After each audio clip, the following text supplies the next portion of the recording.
Welcome back to our channel. From massive oceanic cleanups to unprecedented nuclear disaster responses, the largest cleanup operations around the world showcase human determination and technological prowess in the face of environmental catastrophes. From massive oceanic cleanups to unprecedented nuclear disaster responses, the largest cleanup operations around the world showcase human determination and technological prowess in the face of environmental catastrophes.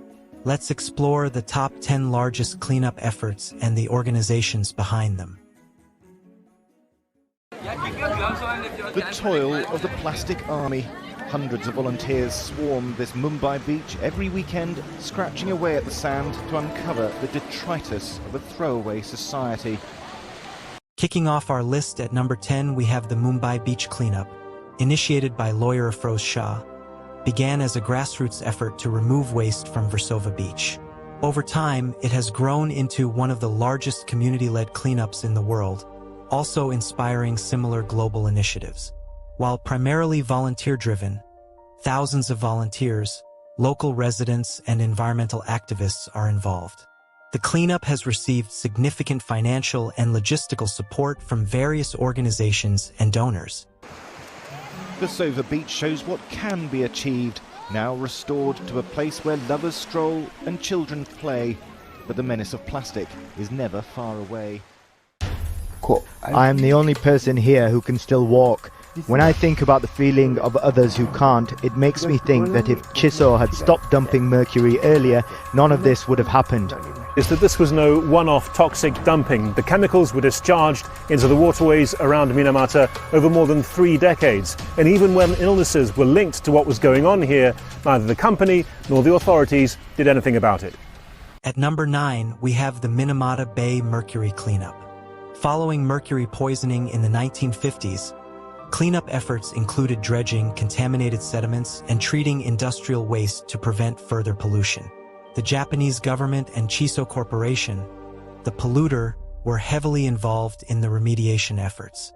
Hundreds of workers, scientists, and local officials were involved in the cleanup, with cost rising to approximately $100 million. A cleanup operation costing hundreds of millions of dollars has, authorities say, restored the waters here and their sea life to the purest standards.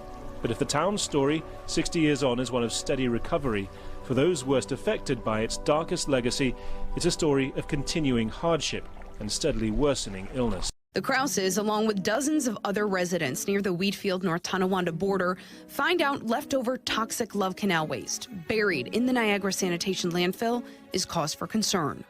People are dying. People are sick, people are dying, and this all can be avoided. Number 8 on our list is the Love Canal Cleanup. In the late 1970s, the Love Canal neighborhood in Niagara Falls, New York, became the site of a major environmental disaster when hazardous waste from a chemical landfill seeped into homes and schools, causing serious health issues. The EPA led the cleanup, marking it as one of the first Superfund sites. Hundreds of EPA workers, contractors, and local officials were involved, with costs soaring to $400 million with ongoing maintenance and monitoring costs. Now, the Krauses are one of many families currently involved in a class action lawsuit against the town of Wheatfield and others regarding this very issue.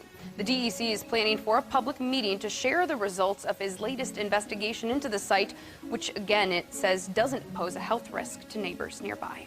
Getting to a point now where even when we dig these trenches, the oil is hard to recognize by our naked eye. It blends in with other layers of organic carbon that one would expect in such a dynamic environment. Coming in at number 7 is the Exxon Valdez oil spill cleanup. On March 24, 1989, the Exxon Valdez oil tanker struck a reef in Prince William Sound, Alaska, spilling 11 million gallons of crude oil. This disaster contaminated over 1,300 miles of coastline and severely impacted local wildlife.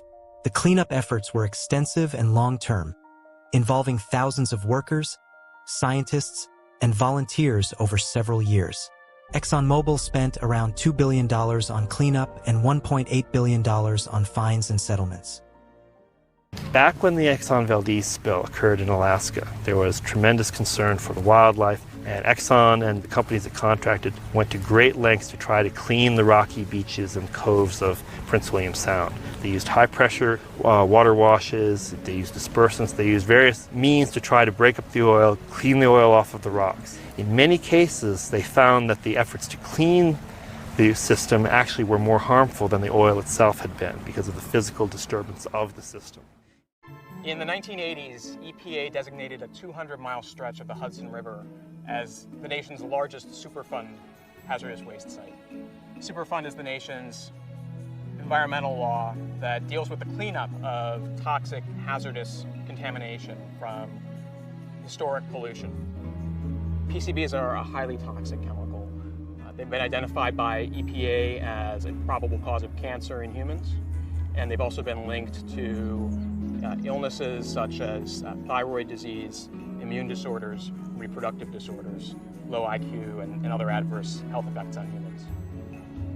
General Electric dumped 1.3 million pounds of PCBs into the Hudson River from 1947 through the 1970s, when PCBs were banned by Congress. At number 6, we have the Hudson River PCB cleanup. From the 1940s to the 1970s, General Electric (GE) discharged polychlorinated biphenyls, PCBs, into the Hudson River, leading to extensive contamination. The cleanup, conducted from the 1970s onwards, involved thousands of workers over several decades, and costs are estimated at $1.7 billion, primarily funded by General Electric. Once we're done with the dredging, the following season, we come back in the spring and do habitat replanting. What we do is we actually replant a portion of the area that was dredged so that becomes seed plants to expand that weed bed again that we removed during the dredging. This is essentially one of the longest running environmental disasters in the U.S. It's the worst offshore oil spill in our country's history. No matter how much you put on scene in terms of fire boom, dispersants, the oil replenished itself every day. At number 5, we have the Deepwater Horizon oil spill cleanup. On April 20th, 2010, the Deepwater Horizon oil rig, operated by BP, experienced a catastrophic blowout, leading to an explosion that killed 11 workers and caused a massive oil spill in the Gulf of Mexico. Over 4 million barrels of oil spilled into the ocean over 87 days, making it one of the largest environmental disasters in history. The cleanup involved a coordinated response from BP, federal agencies like NOAA, and the Coast Guard. Over 48,000 people, including cleanup workers, scientists, and volunteers, were involved in the cleanup, with BP spending over $65 billion on cleanup, fines, and settlements. Unity of effort, having a single-minded purpose that everybody can use as a basis of trust to work together. These are exercises in applied civics. They're also tests of community resilience. The cleanup operation is underway 24 hours a day. It's projected to cost upwards of $100 billion and could take as many as 40 years to complete. At number 4, we have the Fukushima Daiichi nuclear disaster cleanup. On March 11, 2011, a massive earthquake and subsequent tsunami struck Japan, causing a catastrophic meltdown at the Fukushima Daiichi nuclear power plant. The disaster released significant amounts of radioactive material into the environment. TEPCO, the Tokyo Electric Power Company, along with international experts and tens of thousands of workers, are involved in the cleanup, at a cost estimated at over $200 billion, with long-term decontamination efforts continuing. They can't build these tanks fast enough. An additional 400 tons of contaminated water needs to be stored every day. That's as much water as the average American household uses in a year. It was 1:23 a.m. on April 26, 1986. The worst nuclear accident in history. A routine test at the Chernobyl nuclear plant went horribly wrong. Coming in at number 3, we have the Chernobyl nuclear disaster cleanup. On April 26, 1986, Reactor 4 at the Chernobyl nuclear power plant in Ukraine exploded during a late-night safety test, releasing large quantities of radioactive particles into the atmosphere. The cleanup required unprecedented efforts to contain and mitigate radioactive contamination. Over 500,000 workers, including engineers, scientists, and military personnel, often referred to as liquidators, were involved in the cleanup, with costs estimated at $235 billion, with ongoing expenses for containment and monitoring. Бачу машзал, 7-8 машини. Це 7-ма турбіна машзалу, найбільш пошкоджена. Зараз ми на неї подивимось. Фон дуже високий. 7-ма турбіна найбільш пошкоджена. Вон вона яка. Знімайте максимальну кількість паніку, тому що вона кричить. Зроби туди паніку. System 03 is massive, spanning a length of 2.5 kilometers across, and is currently capturing floating plastic pollution in the Great Pacific Garbage Patch, located between the states of California and Hawaii. Number 2 on our list is the Great Pacific Garbage Patch Cleanup. The Great Pacific Garbage Patch, a massive collection of marine debris in the North Pacific Ocean, has become a symbol of the plastic pollution crisis. The ocean cleanup, founded by Boyan Slat, is leading the charge to remove millions of tons of plastic waste from this area. Utilizing innovative technologies such as large floating barriers, the organization aims to capture and remove debris from the ocean's surface. Hundreds of engineers, researchers, and volunteers are involved, with costs estimated to reach hundreds of millions of dollars, with significant ongoing funding required for maintenance and expansion. Magical number that we're aiming for is 100 kilos per hour. If we hit that with a decently sized fleet of cleanup systems, we can actually clean up the patch within 10 years. The 340 Vault, a massive concrete block containing two 15,000-gallon stainless steel tanks, once used to retain highly contaminated liquid waste, has been unearthed in Hanford's 300 area after nearly 60 years underground. And finally, at number 1, we have the Hanford Site Cleanup, one of the largest nuclear cleanup projects in the world, addressing contamination from decades of plutonium production for nuclear weapons.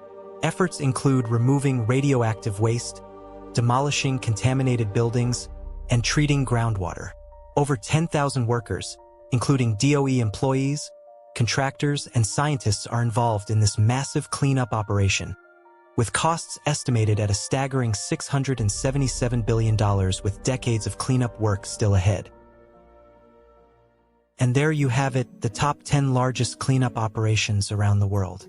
These efforts highlight the incredible work being done to restore our environment and protect our planet.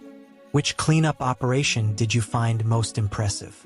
Let us know in the comments below.